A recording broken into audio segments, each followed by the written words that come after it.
கோவை வடக்கு அதிமுக எம்எல்ஏ அம்மன் அர்ஜுனன் வீட்டில் லஞ்ச ஒழிப்புத்துறையினர் சோதனை மேற்கொண்டு வருகின்றனர். அதிமுக கோவை மாநகர் மாவட்ட செயலாளரும் கோவை வடக்கு சட்டமன்ற உறுப்பினராக அம்மன் அர்ஜுனன் உள்ளார். இந்நிலையில் அவர் மீது வருமானத்திற்கு அதிகமாக சொத்து சேர்த்ததாக பதியப்பட்ட வழக்கு நிலுவையில் உள்ள நிலையில் அவரது வீட்டில் லஞ்ச ஒழிப்புத்துறையினர் சோதனை மேற்கொண்டு வருகின்றனர்.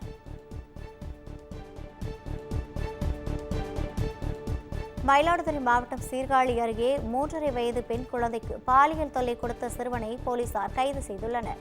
சீர்காழி அருகே அங்கன்வாடிக்கு சென்ற 3.5 வயது பெண் குழந்தையை அதே பகுதியைச் சேர்ந்த உறவினராக 16 வயது சிறுவன் சாக்லேட் வாங்கி தருவதாக கொடுத்து தனியே அழைத்து சென்று மறைவான இடத்தில் குழந்தையிடம் தவறாக நடக்க முயன்றுள்ளார். இந்நிலையில் குழந்தை சப்தமிடவே குழந்தையின் தலையில் சிறுவன் கல்லால் தாக்கிவிட்டு தப்பி சென்றுள்ளார். இதையடுத்து படுகாயங்களுடன் மீட்கப்பட்ட குழந்தை மருத்துவமனையில் அனுமதிக்கப்பட்டது. தொடர்ந்து சிறுவனை கைது செய்த போலீசார் நீதிபதி முன்பு ஆஜர்படுத்தி சிறுவர் சீர்திருத்த பள்ளியில் அடைத்தனர். திருப்பத்தூர் மாவட்டம் வாணியம்படி அருகே மலை கிராமத்தில் உள்ள அரசு பள்ளியில் 6 பள்ளி மாணவிகளுக்கு பாலியல் தொல்லை கொடுத்த ஆசிரியர் கைது செய்யப்பட்டுள்ளார். ரெட்டியூர் அரசு மேல்நிலைப் பள்ளியில் 7ஆம் வகுப்பு பயிலும் 6 மாணவிகளிடம் கணினி ஆசிரியர் பாபு பாலியல் சீண்டலில் ஈடுபட்டதாக குழந்தைகளுக்கு எதிராக பாலியல் குற்றங்களை தெரிவிக்கும் புகார் எண்ணுக்கு பாதிக்கப்பட்ட மாணவிகள் புகார் அளித்தனர். தொடர்ந்து மாவட்ட குழந்தைகள் பாதுகாப்பு அலுவலர் நேரில் நடத்திய விசாரணையில் புகார் உறுதியான நிலையில் அவர்களது காவல் நிலையத்தில் அளித்த புகாரை அடுத்து ஆசிரியர் பாபுவை கைது செய்த போலீசார் விசாரணை மேற்கொண்டு வருகின்றனர். சென்னையில் 20 லட்சம் ரூபாய் வழிப்பறி செய்த வழக்கில் தலைமறைவாக இருந்த வணிக வரித்துறை அதிகாரிகள் மேலும் 2 பேரை போலீசார் கைது செய்துள்ளனர். திருவல்லிக்கேணியில் கடந்த டிசம்பர் மாதம் தனியார் ஊழியர் நிறுவனரிடம் முகமது ஹவுஸ் என்பவரிடம் 20 லட்சம் ரூபாய் வழிப்பறி செய்த வழக்கில் காவலர் உதவி ஆய்வாளர் ராஜா சிங், சன்னிலாய்டு, வருமான வரித்துறை அதிகாரிகள் உட்பட 5 பேர் கைது செய்யப்பட்டு புழல் சிறையில் அடைக்கப்பட்டனர். இந்த வழக்கில் சன்னிலாய்டு தவிர மற்ற 4 பேருக்கு உயர்நீதிமன்றம் நிபந்தனை ஜாமீன் வழங்கியது. இந்நிலையில் சன்னிலாய்டுவிடம் போலீசார் மேற்கொண்ட விசாரணையில் ராயபுரத்தைச் சேர்ந்த தமீம் அன்சாரி என்பவர் கொண்டு வந்த 40 லட்சம் ரூபாயில் 20 லட்சம் வழிப்பறி செய்த சம்பவத்தில் வணிக வரித்துறை அதிகாரிகள் சதீஷ், சுரேஷ், பாபு ஆகியோர் உடனிருந்ததாக தெரிவித்தார். அவர் அளித்த வாக்குமூலத்தின் அடிப்படையில் சுரேஷ் மற்றும் பாபுவை போலீசார் கைது செய்தனர்.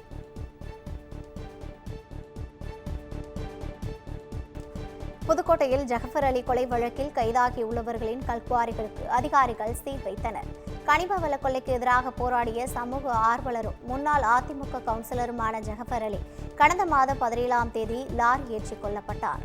இந்த வழக்கு சிபிசிஐடி விசாரணை நடத்தி வரும் நிலையில் ஜஃபர் அலி கொலைக்கு முன்பாகவே 70,000 டாரஸ் லாரி அளவிலான சட்டவிரோத கற்கள் பதுக்கி வைக்கப்பட்டதாக புகார் தெரிவித்தார்.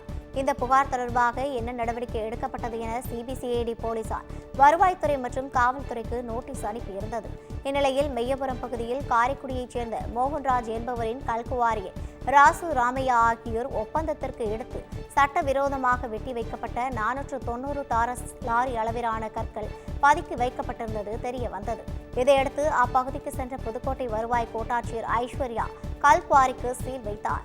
பறிமுதல் செய்யப்பட்ட கற்களை மதிப்பீடு செய்து அதற்கான நடவடிக்கை விரைவில் எடுக்கப்படும் எனவும் வருவாய்த்துறை தரப்பில் தெரிவிக்கப்பட்டுள்ளது. திருவாரூர் மாவட்டத்தில் நேரடி கொள்முதல் நிலையங்களில் தேக்கமடைந்துள்ள நெல் மூட்டைகளை உரிய இடங்களுக்கு அனுப்ப வேண்டும் என விவசாயிகள் கோரிக்கை விடுத்துள்ளனர். நன்னிலம் மற்றும் அதனை சுற்றியுள்ள பகுதியில் இயங்கும் நேரடி கொள்முதல் நிலையங்களில் விவசாயிகளிடம் கொள்முதல் செய்த நெல் மூட்டைகளே அடுக்கி வைக்கப்பட்டுள்ளது. இந்த நெல் மூட்டைகள் சேமிப்பு கிடங்குகள், நவீன அரிசி ஆலைகளுக்கும் அனுப்பப்படாததால் மாவட்டத்தின் பல்வேறு இடங்களிலிருந்து விவசாயிகள் கொண்டு வரும் நெற்கள் அடுக்கி வைப்பதற்கும் காய வைப்பதற்கும் இடமில்லாமல் உள்ளதாக குற்றச்சாட்டு எழுந்துள்ளது. இதுகுறித்து மாவட்ட நிர்வாகம் உடனடியாக நடவடிக்கை எடுக்க வேண்டும் என விவசாயிகள் கோரிக்கை விடுத்துள்ளனர். வேலூர் மாவட்டம் கேவிக்குப்பத்தில் மதுபோதையில் தகராறில் ஈடுபட்ட காவலர் கைது செய்யப்பட்டுள்ளார். பெருத்தம்பட்டு காவல் நிலையத்தில் 2ஆம் நிலை காவலராக பணியாற்றி வரும் அருண் கண்மணி காட்பாடியிலிருந்து குடியாத்தம் நோக்கி இருசக்கர வாகனத்தில் வந்து கொண்டிருந்தார். அப்போது மதுபோதையில் அந்த வழியாக சென்ற வேன் ஓட்டுநரிடம் தகராறில் ஈடுபட்டதாக தெரிகிறது. பின்னர் வேன் ஓட்டுநரை கேவிக்குப்பம் காவல் நிலையத்திற்கு அழைத்து சென்று வழக்கு பதிவு செய்யுமாறு ரகளையில் ஈடுபட்டுள்ளார்.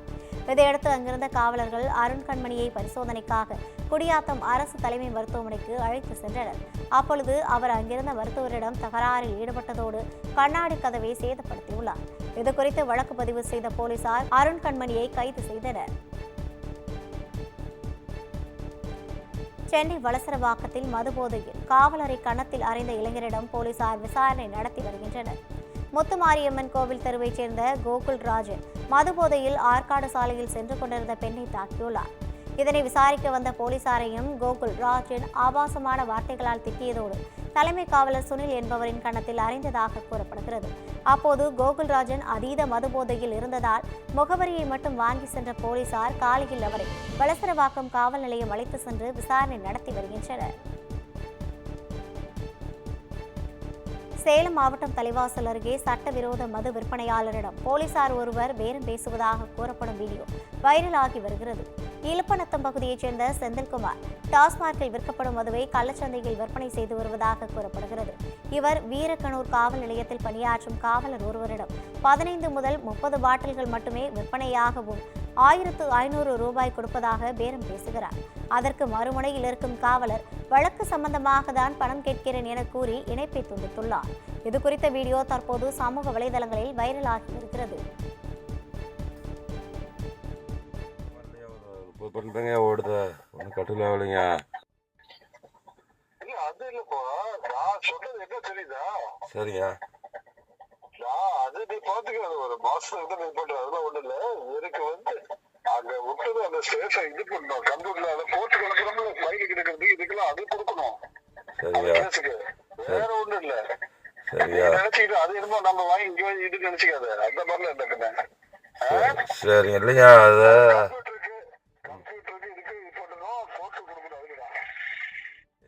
கட்டுல ஆகிற இல்லையா, ஒரு 30 பண்றீங்க ஓடுது ஒன்னும் கட்டுல ஆகலைங்க. அது இல்லப்பா, நான் சொன்னது என்ன தெரியுதா? சரிங்க. அது நீ பாத்துக்க, ஒரு மாசத்துக்கு நீ பண்ற அதெல்லாம் ஒண்ணு இல்ல. எனக்கு அங்க விட்டது அந்த ஸ்டேஷன் இது பண்ணணும், கம்ப்யூட்டர்ல அதை போட்டு கிடக்குறோம்ல, ஃபைல் கிடக்குறது இதுக்கெல்லாம் அது கொடுக்கணும். வேற ஒண்ணும் இல்ல. நினைச்சுக்கிட்டு அது என்னமோ நம்ம வாங்கி இங்க இது நினைச்சுக்காத.